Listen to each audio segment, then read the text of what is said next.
So here we are, back cooking our sausages with a shoeless Mr. O. And Indeed. what would you like to discuss, Mr. O? Well, we were just talking then about, you asked me about some questions about the acting thing, and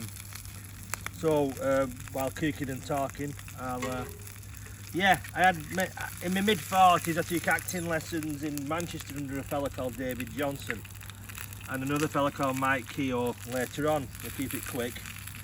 When my father passed away, or when my father was ill, I disbanded acting lessons and forgot all about it for years and years.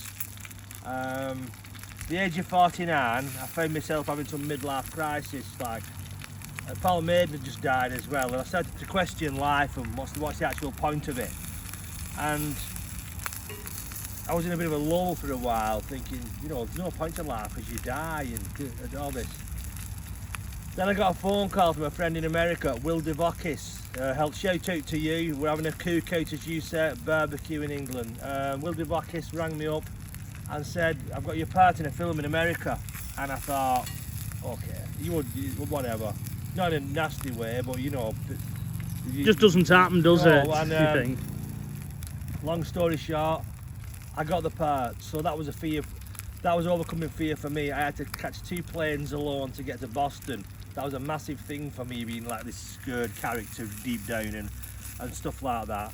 And that was my first role in a film, The Bludgeoning, a horror film in America. Had an amazing experience, met loads of interesting people in Boston. Went to Boston, then went to Delaware, hung out with Will, met some of his friends, and Delaware was amazing too.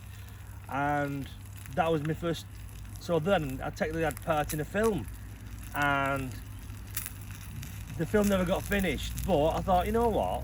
Let's give this a try, this acting. So within no time, I got a show reel together, which is just a demo of a few scenes you do, and you send them out to agents. And I got interest of 3 agents. Couldn't believe it. Long story short, I signed to an agent in London, and it's been a mad journey. I've been on a gift gaff advert. I was meant to be in the Tyson Fury and Francis Ngannou fight advert. I filmed a segment for it, never got used. I was heartbroken about that, and that almost made me throw my toys out my pram with acting and stuff like that. There's a lot of rejection in acting. I recently played a killer clown in a low-budget film called They Might Be Monsters by Belton J. Lishke. So that's meant to be coming out this year around June time. I've just done some student films, and I'm auditioning all the time, and it's just a thing, so it's just another outlet. No, I don't do stand-up, you know, because I can't be asked to stand up. Can it be rather brutal the way they reject you? Or do they let you down gentler? It's just a case of you don't hear from them again. I've had 70, for four yeses, I've had over 70 no's, and it's kind of, you know, because you remember back in the day when we used to pursue music, you and me used to send demos out, cassettes. We sent cassettes out, it was that old, that long ago, nearly 30 years ago I fancy. And so, it's very similar. Coming from it from an age point of view of life kicks you in the dick so much, you get used to it and it doesn't bother you as much. But it's just a question of keep going, no matter what field you're in, and you're being rejected. If it's for you and you want to do it, just keep going. You know, that's the maxim. Keep going. I recall that it was we used to sit in your bedroom at your house, and you'd be ringing up all these agents, and some of them would tell you straight off. Others would say, "Well, just send us something in." You'd be there ringing all these agents. I'd be reading a copy at Dandy.